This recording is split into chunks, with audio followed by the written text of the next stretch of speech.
right, tough break, Rick. Tony, what's different about your team now compared to the last time y'all were in Fayetteville? I think every game we've played since we've been there has been basically cutthroat. I know it's double elimination format once you get to the regional. Different type of format going to Hoover this year. And we've had some good appearances or runs in Hoover, but we've also had a couple times, whether it went good or bad, the first day wasn't great. And our guys were tremendous against Alabama right out of the chute. And then the Texas game, I haven't rewatched it, but I'm gonna wait and we'll rewatch the whole regular broadcast, not just our scouting report one, because it was an ESPN Classic. I don't see how that one didn't help both teams in some way, shape, or form, or at least I can say that it helped ours. Didn't go the way we wanted in game 3, and then we go to the regional, but all those scenarios, whether they were positive or negative on the scoreboard, were great for our team. So a little more experience, a little more maturity, and then, I think as the year's gone on, blame the coaches or me for taking too long, but I think we've, it's been a year where you're kind of sorting out what do you want the lineup to be, where do you want certain pitchers to go, and I think we have a better understanding of that now than maybe we did back then, or definitely prior to that. Coach, along the same lines, circumstances are different, a lot more on the line this time around, but can you take anything from that series, that first series there in Arkansas? We got work to do. They're good. I mean, if I'm not mistaken, by default, or as we now stand, they're the number 1 seed, or the favorite to win the whole thing.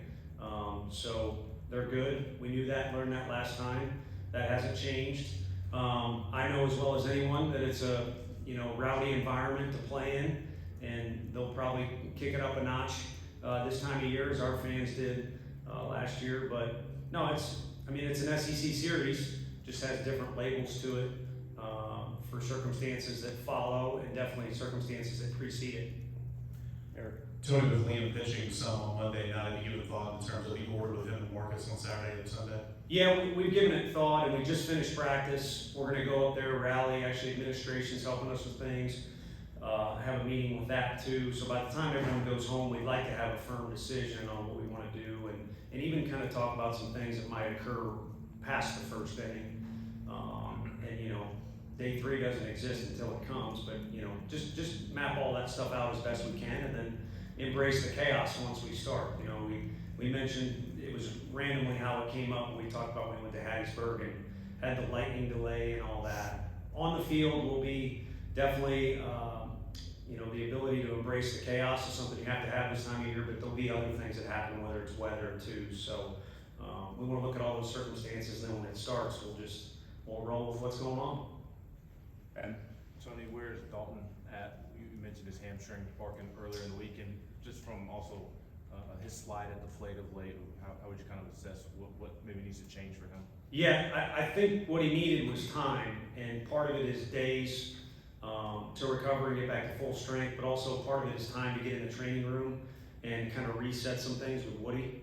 And to be honest with you, today was the first day where we were really active, and I wouldn't have thought of it until you mentioned it. So I don't foresee it being an issue, and I think the big thing for him is being out there and having the peace of mind, not having it in the back of his mind, so he can enjoy it. He's at his best when he's playing like a little leaguer, and so that maybe served as a distraction last weekend. Sam in the back, and then we'll go to Mike. You talked about Stone being an A-plus teammate. Obviously, he has the talent too. Why do you feel confident in him taking over here in Game 1 against Arkansas? Again, I fully understand it's not exactly an SEC conference series, but it's an SEC series, and he's caught in SEC games, and we've won some of those games too. So he's prepared, and then with his work ethic, that was one of my favorite things about last year's group, and he was a part of it. It just, as a culture Coach E has created with the catchers, is you put in extra work, and when you are working, you have an intent approach to it. So he's a part of that group, so I kind of say the same thing about anyone, but yeah, you mentioned the teammate factor. There is a little bit of a difference there with Stone, and on top of the fact I think he's prepared. You're not going to find a coach, when I go back to the office, the whole staff's going to be up there. You're not going to find somebody that's not excited to see him play. And I guess equally I could say, if you wanted to tap any of our pitchers on the shoulder before they get on the bus tomorrow, you're not going to find one that's not excited to throw to him or willing to throw to him and enjoy that camaraderie that's there. Mike. Tennessee and Arkansas are the two winningest programs over the last 5 years or so right now. What do you think are some of the similarities that have led to success at different places, and also some of the differences that have allowed your program versus that program to excel? Yeah, well, I learned a lot from Coach Van Horn. So there's certainly, when you bring Frank on board, he brings his deal and Q's is definitely, I feel, a unique X factor for us. But there's some things that I learned there that I would have never known or never would have experienced without his first believing in me and then help. So there's some similarities or a bridge there a little bit. And then we didn't know that it would become this year, and with our fan base is what I'm getting at. And I was a little concerned on whether we could sustain success here, because in our league, you have to have a true home field advantage.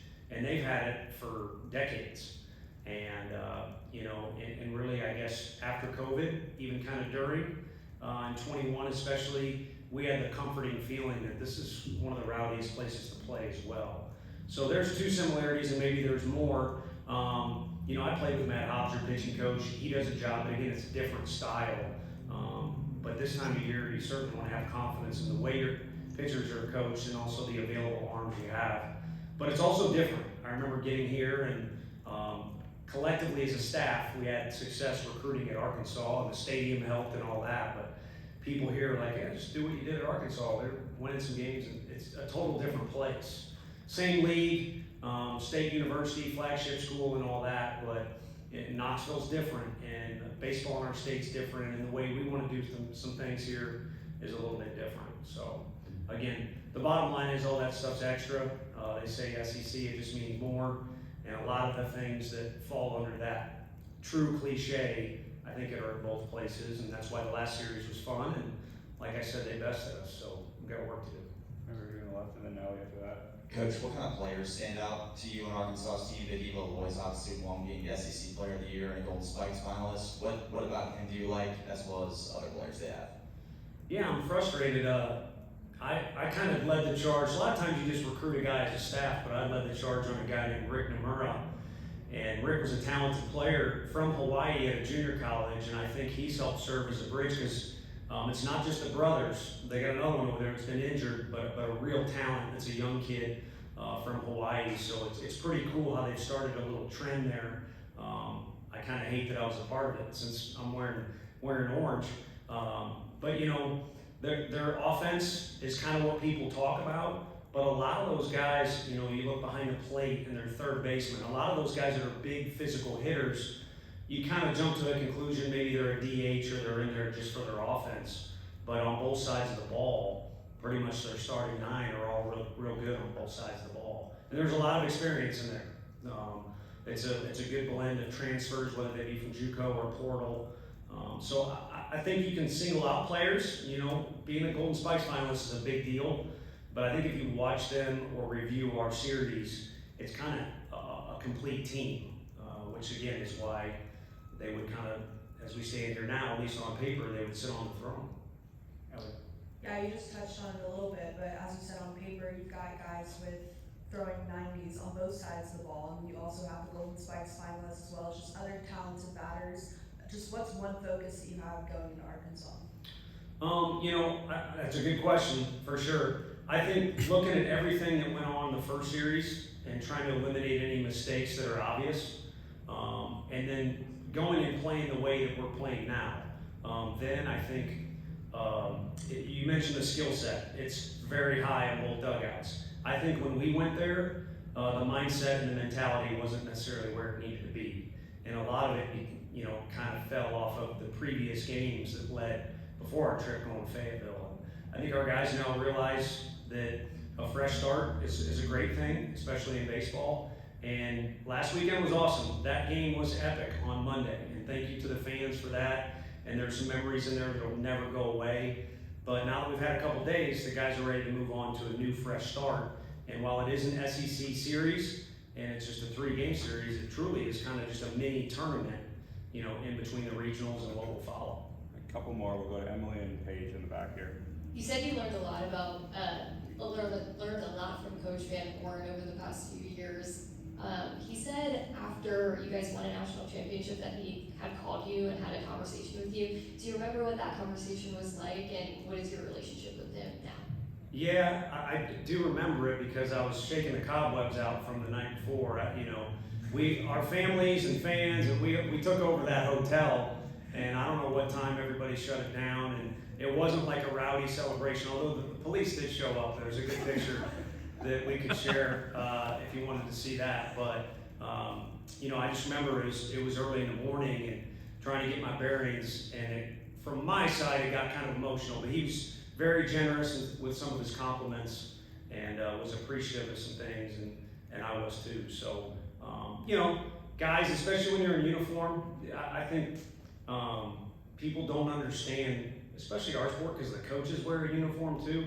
These are like costumes, and it's like recess out there. So there's wild stuff that go on. And then having said that too, when you're teammates with somebody, guys a lot of times aren't good at showing, appreciation or how they feel about one another. And, we had an argument in the past, and I quickly said to a lot of people, first of all, it should have been handled without the public eye seeing, but you don't have an argument with somebody like that you meet on the street. At least I wouldn't.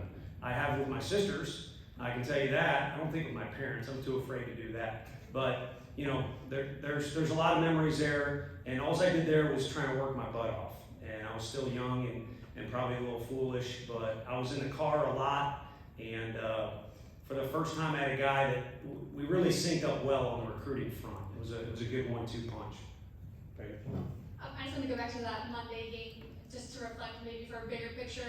It was in the 8th inning, and Liam Doyle kind of flags you guys off when you're trying to have a bit of a mound meeting, then throws the final strike to close the frame, and then you dart out from the dugout, maybe to act as a buffer. But what is it like having, especially a pitcher with that type of energy, and how much do you think the team could benefit to maybe emulate some of that moving forward? No, I think they do. I think you take on the personality of your leaders and who's got the ball in that particular moment, and the way he treats the game, it's almost like he's in a bar fight. I don't know that's the best way to say it. Or, the intensity that was with that hockey game last night to start the Stanley Cup.